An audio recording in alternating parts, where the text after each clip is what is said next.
जी अस्सलाम वालेकुम स्टूडेंट, क्या हाल चाल है। उम्मीद है आप लोग ठीक होंगे। लास्ट लेक्चर के अंदर हम लोगों ने डिस्कस किया था कि एटॉमिक ऑर्बिटल क्या होते हैं। एटॉमिक ऑर्बिटल जो है वो किस तरह से ओवरलैप करके मॉलिक्यूलर ऑर्बिटल बनाते हैं, और मॉलिक्यूलर ऑर्बिटल में हमने डिस्कस किया था कि बॉन्डिंग मॉलिक्यूलर ऑर्बिटल क्या होते हैं और एंटी बॉन्डिंग क्या होते हैं। बॉन्डिंग की एनर्जी कम क्यों होती है और एंटी बॉन्डिंग की ज़्यादा क्यों होती है। नेक्स्ट हमारे पास एक छोटा सा टॉपिक और है कि हमने देखना ये है कि सिग्मा और पाई बॉन्ड क्या है। हमें पता है कि जब कभी भी किसी दो चीज़ों के दरमियान डबल बॉन्ड होता है तो हम कहते हैं कि उसमें जो एक है वो क्या है, सिग्मा है, और जो सेकंड वाला है वो क्या है, पाई है। तो ये हम सिग्मा और पाई बॉन्ड क्या होते हैं इनके बारे में हम लोग डिस्कस करते हैं। सिग्मा और पाई बॉन्ड जो होते हैं वो असल में क्या है, ये कोवलेंट बॉन्ड जब बनता है तो मुख्तलिफ एटॉमिक ऑर्बिटल आपस में ओवरलैप करते हैं। अगर तो उनकी ओवरलैपिंग जो है वो हेड ऑन ओवरलैपिंग हो, ठीक है, या हमारे पास उनको हम कहते हैं कि sigma bond is formed by end to end या हेड टू हेड ओवरलैपिंग हो, तो उस दौरान जो हमारे पास बॉन्ड बनेगा उसको हम बोलेंगे वो सिग्मा बॉन्ड होगा। अब किस तरह से हेड ऑन ओवरलैपिंग कौन कौन करते हैं, जब भी एस ऑर्बिटल और एस ऑर्बिटल आपस में ओवरलैप करेगा तो हमेशा हमारे पास क्या होगा, सिग्मा बॉन्ड होगा। या दूसरी वर्डिंग में आप ये कह लें कि जब भी एस ऑर्बिटल किसी भी चीज के साथ ओवरलैप कर रहा होगा, जो पी के साथ ओवरलैप कर रहा है, उस दौरान हमारे पास एस का जब वर्ड आ जाएगा तो उसका मतलब ये है कि वहां पर सिग्मा बॉन्ड की फॉर्मेशन होनी ही है, क्योंकि हमारे पास एस ऑर्बिटल हमेशा हेड ऑन ओवरलैपिंग करता है या एंड टू एंड ओवरलैपिंग करता है। तो जब भी हमारे पास ऐसी वाला हमारे पास कोवलेंट बॉन्ड जो कि मुख्तलिफ एटॉमिक ऑर्बिटल की हेड टू हेड या हमारे पास एंड टू एंड ओवरलैपिंग से बने, ऐसे वाले हमारे पास ऑर्बिटल को हम, ऐसे वाले बॉन्ड को हम बोलते हैं सिग्मा बॉन्ड। सेम एज अगर हमारे पास ऐसा वाला कोवलेंट बॉन्ड जिसमें मुख्तलिफ एटॉमिक ऑर्बिटल जो है वो आपस में साइड टू साइड या आपस में क्या करें जी, साइड टू साइड या लिटरल हमारे पास ओवरलैपिंग करें, तो उस दौरान जो बॉन्ड हमारे पास बनता है उसको हम क्या बोलते हैं, पाई बॉन्ड बोलते हैं। तो सिग्मा बॉन्ड में कौन कौन से एस और एस ओवरलैप करेगा तब भी हमारे पास, या एस और पी करेंगे तब भी हमारे पास सिग्मा बॉन्ड, या पी और पी जब हेड ऑन ओवरलैपिंग करेंगे उस दौरान जो बॉन्ड बनेगा उसको हम बोलेंगे कि वो हमारा क्या होगा, सिग्मा बॉन्ड बनेगा। अब ये एस और एस में ओवरलैपिंग कर रहा है, पी और एस और पी भी कर रहा है और पी और पी भी कर रहा है, तीनों के तीनों सिग्मा बॉन्ड बना रहे हैं, लेकिन इनका एक्सटेंट ऑफ ओवरलैपिंग क्या है, डिफरेंट है। जितनी एक्सटेंट ऑफ ओवरलैपिंग ज्यादा होगी उतनी स्टेबिलिटी ज्यादा होगी, उतनी उनमें बॉन्ड जो होगा वो स्ट्रॉन्गर होगा, उतनी उनकी रिएक्टिविटी क्या होगी, कम होगी। ठीक है, तो उसी रिलेशन को हमने यहाँ पर लिखा है कि जितनी ओवरलैपिंग ज्यादा उतना बॉन्ड स्ट्रॉन्गर, उतनी स्टेबिलिटी ज्यादा और उतनी रिएक्टिविटी कम होगी। जैसे यहाँ पर हमारे पास एस एस और एस के दरमियान जो ओवरलैपिंग होगी तो वो मोर होगी एज कम्पेयर टू एस और पी की ओवरलैपिंग से, और एस और पी की ओवरलैपिंग मोर होगी एज कम्पेयर टू पी और पी से।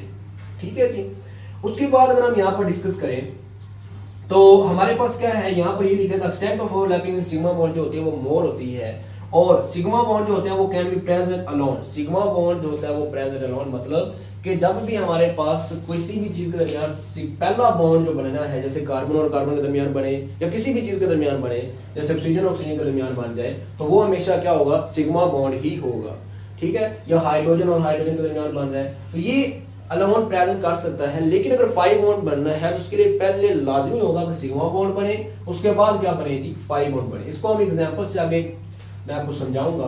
तो आगे हमारे पास क्या है, सिग्मा बॉन्ड जो होता है वो लेस रिएक्टिव होता है। सिग्मा बॉन्ड लेस रिएक्टिव क्यों होता है और पाई बॉन्ड ज्यादा रिएक्टिव क्यों होता है, तो पहले हम देखते हैं कि पाई बॉन्ड बनता कैसे। देखिए जी, जब भी हमारे पास कोई भी ऑर्बिटल जैसे पी और पी ऑर्बिटल आपस में ओवरलैप कर रहा है हमारे पास साइड टू साइड, तो उस दौरान जो बॉन्ड बनेगा उसको हम कह रहे हैं वो क्या है, पाई बॉन्ड है। अब पाई बॉन्ड में क्या हो रहा है, ये हमारे पास अगर ये वाला एक न्यूक्लाई और ये वाला न्यूक्लाई है और इन दोनों के दरमियान का हम एक लाइन, इमेजिनरी लाइन एक ड्रा करें, तो ये वो वाला इंटरन्यूक्लियर जो लाइन है उसके अबव और बिलो है, यानी कि इनके न्यूक्लियस जो पाए जा रहे हैं वो उसके अबव है या क्या है, बिलो है।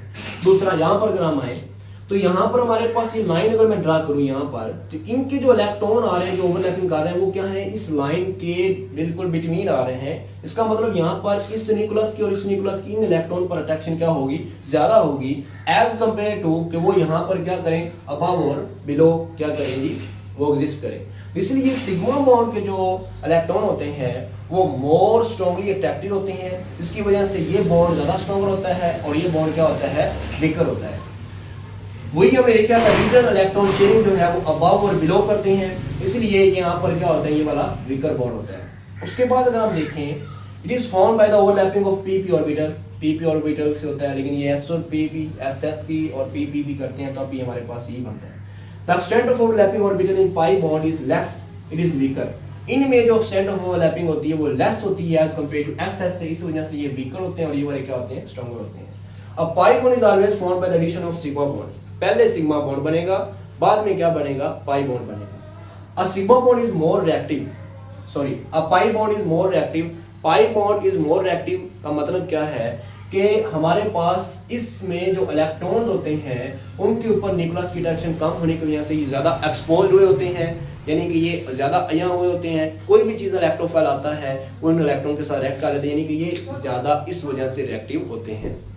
इस बात को जरा समझते हैं कि pi bond is always formed by addition of sigma bond, इसका क्या मतलब है। देखिए जी, हमारे पास पी ऑर्बिटल है, एक्स एक्सिस है, ये वाई एक्सिस को मैंने लेट किया और ये जी लेट किया हुआ है मैंने। अब देखिए ये तीनों के तीनों एक दूसरे के ऊपर परपेंडिकुलर यानी 90 का एंगल बनाए हुए। अब यहाँ पर ये होगा कि अगर हमारे पास इन दोनों को मैं यहाँ पर ओवरलैप करवाने की कोशिश करूँ तो क्या होगा, होगा ये कि जब ये px और px एक दूसरे की, इसको मैं उठा के इसके सामने को ओवरलैप करवाऊं तो p और px जब आपस में ओवरलैप करेंगे तो यूं करेंगे, ठीक है। और ये कौन सी ओवरलैपिंग है, हेड ऑन ओवरलैपिंग है। और इस दौरान जो कौन सा बॉन्ड बनेगा px और px की ओवरलैपिंग से, वो हमारे पास सिग्मा बॉन्ड। अब उसके बाद आ जाए यहाँ पर, ये py है ये वाला और ये भी py है, ये आपस में जब ओवरलैपिंग करेंगे यूं करके तो ये कौन सी ओवरलैपिंग करेंगे जी, कौन सी, साइड टू साइड कर रहे हैं। इसका मतलब क्या होगा, ये हमारे पास कौन सा बॉन्ड है जी, पाई बॉन्ड बनेगा। उसके बाद अगर आप आ जाएंगे कि py और py के दरमियान भी अब कौन सा बॉन्ड बन रहा है, पाई बॉन्ड। अब इसके बाद आ गया pg, अब pg ये है एक और एक pg ये है, ये भी आपस में जब एक दूसरे वेव आएगा तो कौन सी ओवरलैपिंग करेंगे, साइड वाइड। इस दौरान भी कौन सा बॉन्ड बनेगा, p, इसका मतलब है pg और pg के दरमियान जो बॉन्ड बन रहा है वो भी क्या है, पाई है। तो देखिए अगर पाई बॉन्ड तब ही बना जब हमारे पास पहले क्या होगा, सिग्मा बॉन्ड की फॉर्मेशन हुई। तो ये एग्जिस्ट कर सकता था अकेला, लेकिन अगर इन्होंने बनना है तो पहले किसको बनना पड़ेगा, इसको बनना पड़ेगा। इसके अलावा भी इसमें और डिफरेंस है सिग्मा और पाई बॉन्ड में, हम लोग चलिए डिस्कस करते हैं। नेक्स्ट डिफरेंस है जी हमारे पास, it has only one region of electron density between the nuclei, यानी कि जो सिग्मा हमारे पास है उनमें क्या होता है, one region of electron density between the two nuclei. क्या है, मैंने बताया था कि जब हमारे पास S और S आपस में ओवरलैप करेंगे तो उनके दरमियान जो बढ़ने वाला यूं करके बॉन्ड होगा उनको हम क्या करेंगे, sigma.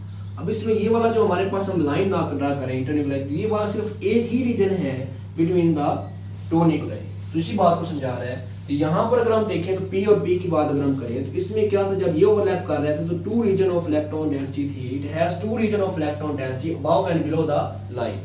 Is it clear. Next हमारे पास है sigma bond possess high bond energy. Sigma bond energy वो होती है कि या तो हम कहें कि किसी बॉन्ड को ब्रेक करने के लिए जो हमें एनर्जी रिक्वायर्ड होती है उसको हम बॉन्ड एनर्जी बोलते हैं, या हम कहते हैं ड्यूरिंग बॉन्ड फॉर्मेशन जो एनर्जी वो रिलीज करता है उसको हम बॉन्ड एनर्जी बोलते हैं। अब क्योंकि ये सिग्मा बॉन्ड स्ट्रॉन्गर होता है इस वजह से इसकी बॉन्ड एनर्जी भी क्या होगी, ज्यादा होगी। और पाई बॉन्ड जो होता है वो वीकर होता है, इस वजह से इसकी क्या होगी, बॉन्ड एनर्जी भी लेस होगी। उसके बाद sigma bond influence the geometry of molecule.